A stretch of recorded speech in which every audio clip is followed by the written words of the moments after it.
Bonjour à tous, j'espère que vous allez bien. On se retrouve aujourd'hui pour une nouvelle vidéo sur The Crew Motorfest et je vous propose aujourd'hui de partir pour un petit gameplay en mode test, amélioration, customisation avec la Mercedes C63 AMG W204 si je dis pas de bêtises.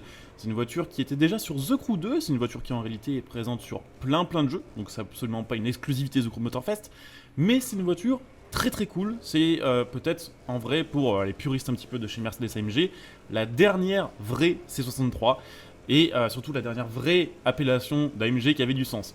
Donc ce que je vous propose voilà, dans ce petit gameplay, c'est une présentation de la voiture, on va un petit peu la rouler et profiter de son son, qui d'ailleurs est à peu près le même que sur The Crew 2 pour le coup. Autour il y a pas mal de voitures qui ont eu des sons modifiés, autant celle-ci, ça a l'air d'être à peu près le même, mais en vrai, il correspond plutôt pas mal à la voiture. Donc je vous propose voilà, une petite présentation de la voiture d'origine, ensuite je vous propose de la customiser et de regarder évidemment ce que ça donne avec les améliorations, puisque je n'ai débloqué quelques-unes. Sachez que cette voiture, je l'ai importée sur The Crew Motorfest parce que je l'avais sur The Crew 2.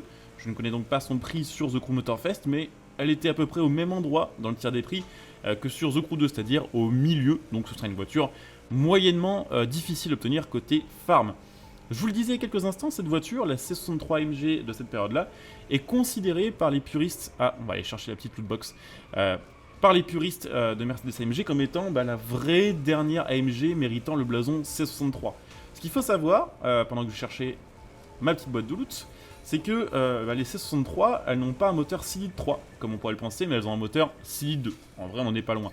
Et ce qui a un petit peu dégoûté les gens, petit à petit, avec cette appellation 63, c'est qu'on est passé ensuite à un moteur 4 litres V8, donc qui restait un V8, mais qui était plus atmosphérique, mais qui était biturbo. Puis, plus récemment, on est passé à un moteur 4 cylindres. Alors effectivement, les nouvelles 63 MG, c'est plutôt rapide, c'est plutôt assez performant, mais ça a perdu tout ce côté un peu débile, voilà, de mettre un V8 aussi fou dans une voiture comme ça, et ça a perdu vachement en noblesse et en classe. Donc cette voiture-là, voilà, elle avait un V8 cycle 2 atmosphérique, donc pas de turbo, pas de compresseur, et dans cette version qui est la version Black Series, si je dis pas de bêtises, ce V8 cycle 2 sort quand même 520 chevaux pour une voiture qui est assez lourde forcément en V8. Faut pas s'attendre à un poids léger, ça fait aux alentours des 1800 kg, quelque chose comme ça. Mais ça marchait très bien pour une berline de l'époque. 0 à 100 en 4 secondes 6 et plus de 300 km/h en vitesse de pointe. Alors après, certains à l'époque n'aimaient pas trop les formes de cette voiture-là, mais je crois qu'avec le temps, ces formes sont un petit peu devenues à la mode et que même carrément les gens surkiffent ce modèle-là. C'est un modèle qui a pris énormément en cote ces dernières années, justement parce qu'il y a une espèce de re-hype pour des voitures comme ça, qui ont des moteurs malheureusement risque de complètement disparaître dans nos voitures européennes. Donc voilà, c'est une voiture que je trouve très cool, plutôt jolie, l'intérieur est plutôt bien modélisé, la maniabilité est plutôt correcte, même si bon c'est moins agile clairement que certaines street race qui sont plus légères que ça. Mais ça marche plutôt bien, on est vite à 250 km/h, la nitro est assez puissante. Bon voilà, évidemment quand je dis quelque chose de bien sur cette voiture, le karma me rattrape. Mais c'est plutôt, à première vue, une chouette bagnole à se payer sur Motorfest. Maintenant, ce que je vous propose, écoutez, c'est d'aller tout simplement checker un petit peu les customisations de cette voiture. Qu'est-ce qu'on va avoir de disponible? Bon, on va commencer par l'améliorer au final, puisque j'ai débloqué quelques petits trucs intéressants avec la lootbox. Ok, donc plus de 800 chevaux et on est presque au max de l'indice performance, puisqu'on est à 737 sur 750. Il ne reste pas beaucoup de marge. Après, coloris d'origine, bon, vous avez vu ce qu'il y avait, c'est des trucs très classiques. Et puis quelques customs qui, à mon avis, sont à peu près les mêmes que sur The Crew 2. Alors clairement, c'est pas du tout la voiture la plus customisable. Un seul capot, une seule, on va dire, configuration de bonus disponible pour le pare-choc avant. Et puis au niveau des jantes, pas grand chose, on va dire, côté stock. Mais bon, on peut lui faire un look quand même assez sympathique avec juste ces petites modifs. Déjà avec le capot carbone pour ceux qui se trompent, avec évidemment les petites ailettes sur le pare-choc à l'avant aussi pour ceux qui veulent plus d'agressivité. Et puis après, tout un tas de petites options, tout simplement, qu'on va pouvoir modifier. On va, je pense, les laisser dans cette config-là. J'hésite à changer la couleur des traits et les mettre en jaune comme le reste de la voiture. Je pense que ça rendra pas trop mal. Les rétros, une seule config aussi. Les bas de caisse aussi. Ok.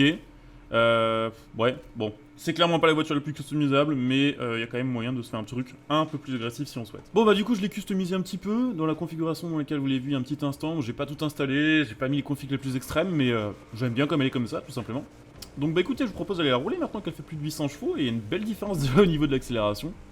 C'est vrai que pour une voiture aussi lourde, ça marche quand même bien, et je pense qu'en vrai, une 63 custom avec des modifications, je sais pas, un compresseur ou un turbo et poussé à 800 chevaux, ça doit bien rouler, ça doit rouler à peu près comme ça.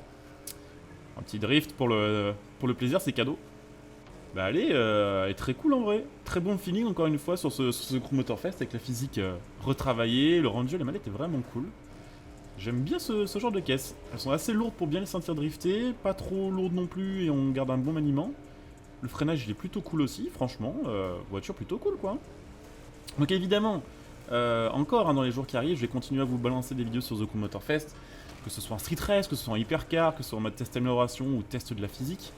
Donc comme d'hab, si ces vidéos vous plaisent, pensez à laisser un petit like et à vous abonner. Ça fait toujours plaisir, ça permet à la chaîne de grandir. Vous pouvez même d'ailleurs, si ça vous intéresse, venir me follow sur Twitch, puisque sur Twitch aussi je fais pas mal de live dans lesquels on teste des jeux, pas que des jeux de course, mais plein de découvertes. Vous pouvez venir follow, n'hésitez pas, et éventuellement aussi à claquer votre prime. Voilà, ça fait toujours plaisir et ça soutient la chaîne. Bon, quelques petites glissades, et puis voilà, on va bientôt arriver de l'autre côté de la map. Je m'étais mis un petit point, c'est vrai que là je suis toujours en mode visite de la map au moment où je fais cette vidéo. Et voilà, ce côté-là, j'ai vraiment l'impression d'être sur Horizon 4. C'est assez marrant parce que les pourtours de la map, il y a une vibe vraiment Forza Horizon 3 pour tout le travail qui a été fait sur la plage, pour tout le travail qui a été fait sur le rendu du ciel, de l'eau, des routes côtières. Ils sont vraiment pour le coup paradisiaques quand même, je dirais sur certains points, mieux foutus et comment dire, plus désirables que sur Horizon 5. Et c'est marrant parce que du coup dans les farmlands, donc au centre de la map, dans toutes les petites zones on va dire agricoles, bah on a un rendu qui ressemble un peu à Horizon 4 je trouve au niveau du choix des coloris, au niveau même de la végétation. C'est pas pour me déplaire, même si Horizon 4 j'ai beaucoup joué et qu'à force j'en avais un peu marre.